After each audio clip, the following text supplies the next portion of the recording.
determine the chords of a key, we're going to harmonize the major scale by superimposing it on itself in thirds. We'll use C as our example. We're going to start with the C major scale and stack the third scale degree on top of the first and respell the scale from 3 to 3.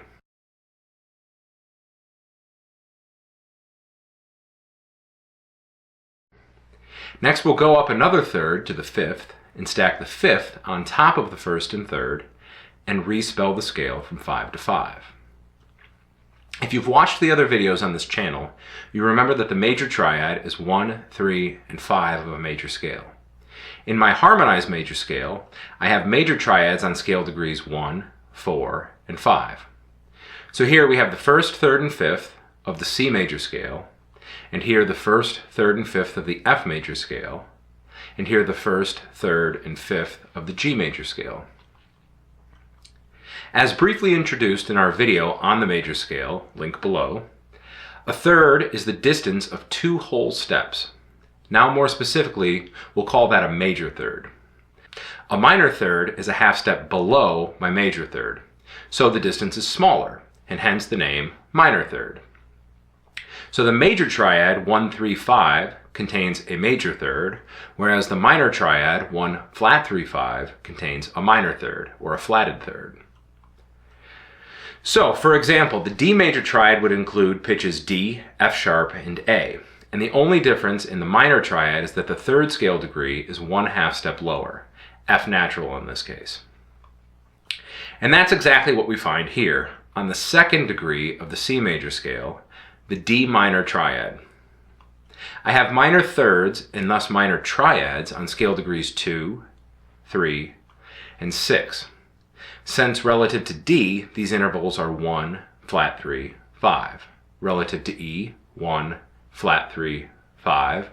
And relative to A, 1, flat 3, 5. Once again, I have major triads on scale degrees 1, 4, and 5, and minor triads on scale degrees 2, 3, and 6. We use Roman numerals to identify a triad's position within a specific key, and also as an indicator of triad type, since uppercase Roman numerals indicate major triads, whereas lowercase Roman numerals indicate minor triads. The 7th scale degree is a diminished triad, which we will discuss in length in the future, but we will basically ignore right now. When we say the key of C, one of the things we're referencing is this family of triads: C major, D minor, E minor, F major, G major, and A minor. Because all major scales follow the formula whole, whole, half, whole, whole, whole, half, I don't need to do this for every single scale to determine the chords of each key. Rather, I can apply this generally to all major scales and keys. So once again, knowing my major scales is really, really, really important, because if I know my major scales and I know major triads exist on scale degrees 1, 4, and 5, and that minor triads exist on scale degrees 2, 3, and 6, I'll also be able to identify all chords in all major keys.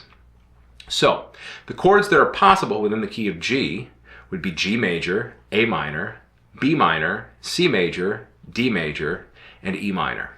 And you could do the same thing with any other major scale. Bear in mind, harmonizing the major scale gives us the chords that are possible in a key, but this doesn't mean that a chord progression must include all of those chords. You should start to practice identifying all chords within a progression numerically. The backing track used in this video is the same numerical root progression as the backing track used in this video. Links below. The key, tempo, and for lack of a better word, orchestration is different, but you could use those backing tracks to practice hearing what the movement within a 1-4-5 progression sounds like. As is often the case, there's more to the discussion of key than can be explained here, but this is a terrific start to understanding what we mean when we use the word key.